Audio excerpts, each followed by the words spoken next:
चला सगळ्यांना शुभ दुपार। आणि परवा दिवशीच मी तुमच्याशी बोलले की मी गुरुलीलामृताचं स्वामी समर्थांचं म्हणजे दत्त महाराजांचाच अवतार आहे त्याचं पारायण करतेय। तर म्हटलं आपण एवढं मनापासून रोज पोथी वाचतो तर रोज काहीतरी गोड काहीतरी नैवेद्य स्वामींना दाखवावं म्हणून तर आज म्हटलं रव्याची खीर करणार आहे। अगदी सोप्या पद्धतीने रव्याची खीर कशी करायची ही रेसिपी तुमच्याबरोबर शेअर करते, चला बघूया।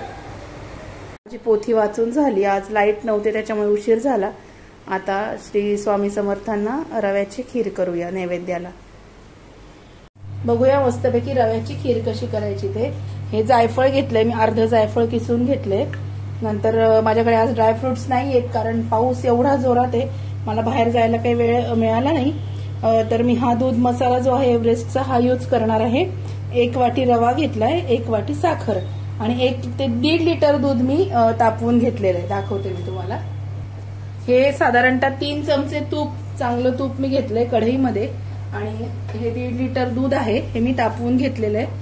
आता या कढईमध्ये आपण जे तूप घेतले आपण रवा थोडासा भाजून घेऊया। माझ्याकडे रवा जेव्हा मी आणते बाजारातून किराणा जेव्हा आणते तेव्हा रवा आणि दाणे भाजून ठेवते। रवा भाजून ठेवला की या हवेला मॉइश्चर पकडत नाही आणि खराब होत नाही, त्याच्यामुळे जेव्हा मी किराणा आणते तेव्हाच रवा आणि दाणे दोन्ही भाजून ठेवत असते डब्यामध्ये।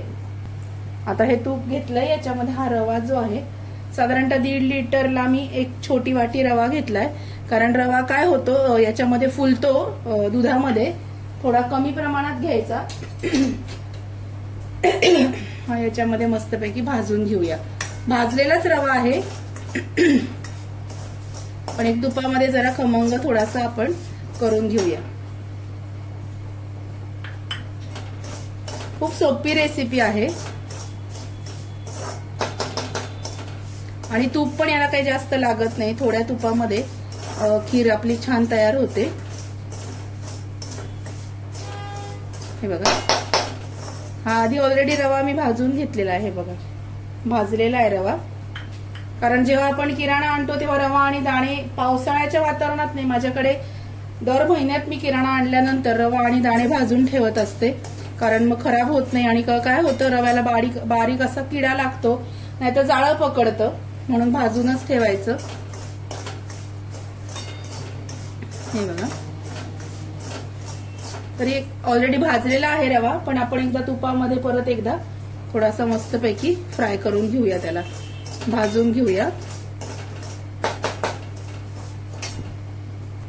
मी जाड रवा घेतलेला आहे, तुमच्याकडे जर जाड रवा चालत नसेल किंवा बारीक रवा अवेलेबल नसेल तर मग हाच रवा एकदा थोडासा एकच गरका फक्त मिक्सरला फिरवून घ्यायचा, जास्त बारीक करायचं नाही। मला जाड रव्याची खीर आवडते म्हणून मी जाड रवा घेतलेला आहे इथे।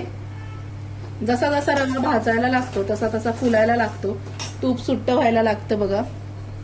गॅस मी कमी करते, रवा मस्तपैकी भाजून झालेला आहे।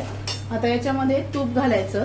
तुम्ही म्हणाल 2 मिनिटात रवा भाजला का, नाही माझ्याकडे ऑलरेडी रवा भाजलेला होता आधीचा, त्याच्यामुळे दूध घालताना गॅस बंद करा कारण मग काय होतं हे उडतं अंगावरती म्हणून। चला मी कढईमध्ये मुद्दामून घेतलं कारण मग आपल्याला रवा सोयीस्कर होतो ना भाजण्यासाठी म्हणून। आता हळूहळू आपण याच्यामध्ये दूध टाकूया। हे बघा काय होतं ते उडतं ना, सगळा गॅस खराब होतो म्हणून दूध टाकेपर्यंत गॅस बंद करायचा। माझ्याकडे माझ्या मुलांना ही खीर खूप आवडते, माझ्या नवऱ्याला सुद्धा ही खीर खूप आवडते म्हणून म्हटलं आज खीर करावी आणि स्वामींना आणायचं नैवेद्य पण मला दाखवायचाच होता। हे बघा खूप सुंदर अशी खीर आपली थोड्या वेळात तयार होईल। याच्यामध्ये मी आता टाकते दुधाचा मसाला।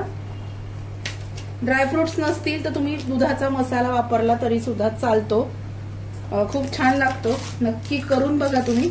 असं काही नाही की आपण ही वस्तू घरामध्ये नाहीये म्हणून त्याच्या वाचून आपलं आडून राहील असं करायचं नाही। हा दुधाचा मसाला जरी तुम्ही याच्यामध्ये घातला तरी सुद्धा ही खीर खूप छान होते। हे जायफळ मी घेतलेलं आहे किसून, हे जायफळ मी याच्यामध्ये टाकते।